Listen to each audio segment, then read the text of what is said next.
Olá, Namastê! Hoje estamos aqui para mais uma mini aula do nosso curso de História do Yoga, chegando ao momento muito importante, central dessa história, momento da compilação dos Yoga Sutras de Patanjali. Eu vou aqui, inclusive, colocar minha cabeça embaixo dessas 3 serpentes, porque Patanjali costuma ser assim representado. Um yogi meditando sob a cobertura de 3 serpentes, que representam 3 áreas de conhecimento nas quais supostamente Patanjali teria domínio: a gramática, a medicina e o yoga. Não sabemos se é o mesmo Patanjali, se são pessoas com esse mesmo nome diferentes que escreveram tratados nesse período sobre yoga, gramática e também sobre medicina ayurvédica. Mas o fato é que o Patanjali que escreveu os Yoga Sutras acaba sendo talvez o personagem mais importante na história literária do yoga, porque esse texto é emblemático por vários motivos. Bom, mas antes de falar especificamente do texto, vamos lembrar de que período vem Patanjali. Há muitas controvérsias em relação à data, à sua existência aqui nesse planeta e também ao texto, né? Em que período ele teria sido produzido o Yoga Sutra. Algumas pessoas falam antes de Cristo, mas tem sido um consenso maior no meio acadêmico posicionar Patanjali nos primeiros séculos da era cristã. E até um trabalho que tem sido bastante reconhecido ultimamente, de Philip Mass, o coloca cerca de 4 séculos depois de Cristo. Isso o contextualiza dentro de um período importante da história indiana, a dinastia Gupta. A dinastia Gupta está também ali contemporânea ao que a gente chama de era clássica indiana, Golden Age, era dourada, em que na Índia as artes, a literatura acabam se destacando muito. Então falamos do período da arte Gandhara, da arte Mathura, na escultura, né? Na literatura, muitos sutras, textos importantes como Manusmriti, né? Os códigos de leis de Manu, Kama Sutra, tão conhecido, também escrito sob a forma de aforismos, sutras, mas que não tem nada a ver com Tantra, a gente vai depois falar disso quando formos falar de Tantra, tá?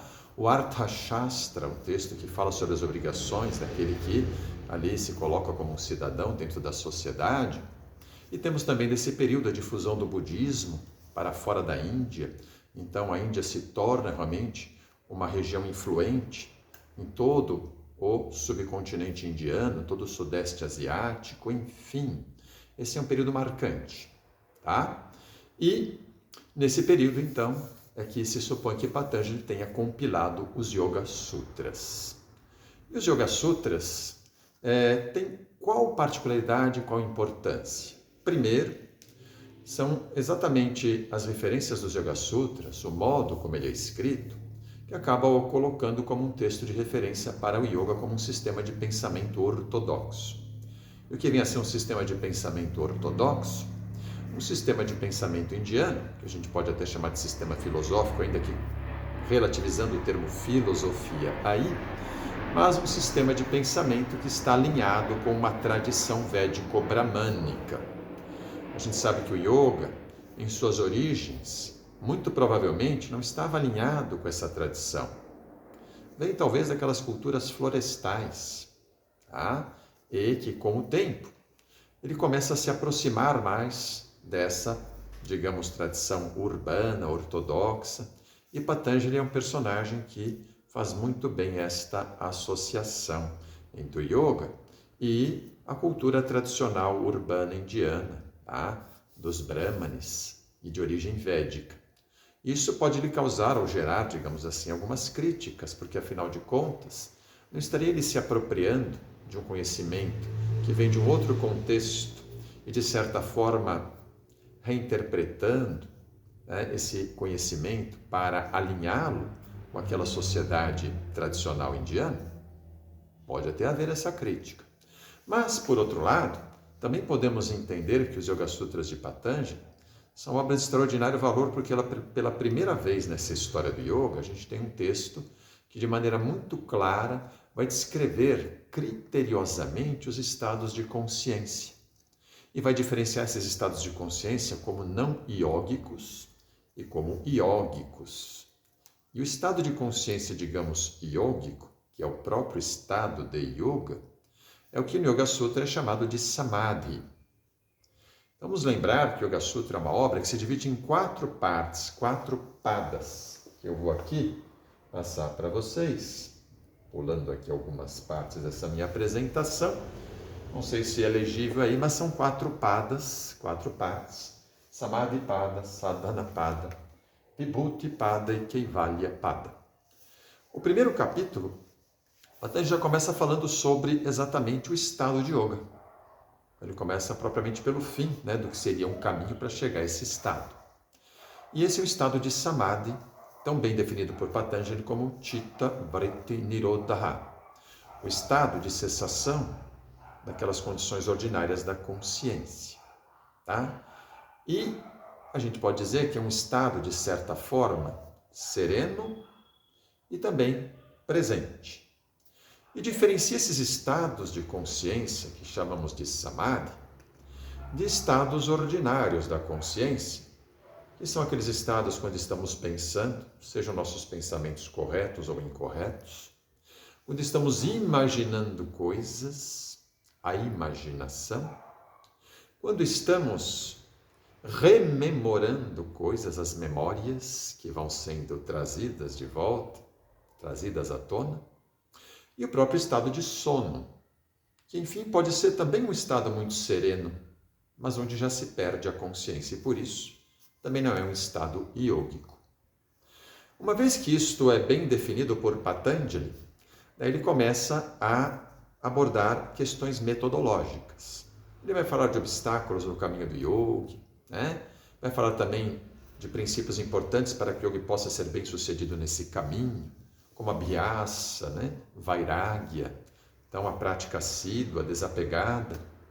E aí ele apresenta um clássico caminho de 8 partes, chamado Ashtanga Yoga.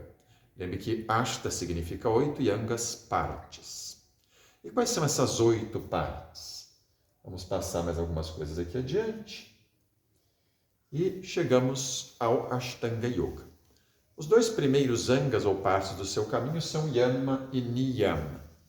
Então, as normas de conduta, para que possamos nos relacionar bem com os demais, com a sociedade, com o ambiente onde estamos. Então, quando a pessoa está muito focada nas suas necessidades, nas demandas do seu ego, ela tende a cometer violência, inverdades e assim por diante. E no caminho do yoga, a gente precisa ter isso como um parâmetro. Por que eu estou tendo a necessidade de ser violento? Por que eu estou tendo a necessidade de não ser verdadeiro? Então os yamas passam a ser parâmetros interessantes para que eu não seja um problema para o mundo e para que o mundo também não seja um problema para mim. Porque as infrações éticas têm como principal consequência também a minha própria condição. Quem é violento com os outros tende a receber a violência como resposta, por exemplo. Então são 5 yamas, começando pela não violência e passando pela veracidade, pelo não roubar, pela continência e também não cobiçar. Depois são 5 niyamas. Os niyamas são o segundo anga. E aí já fala sobre as atitudes que você tem que tomar internamente, tá? Então a pureza, o contentamento, a austeridade e o vigor, o autoestudo e a entrega ao absoluto.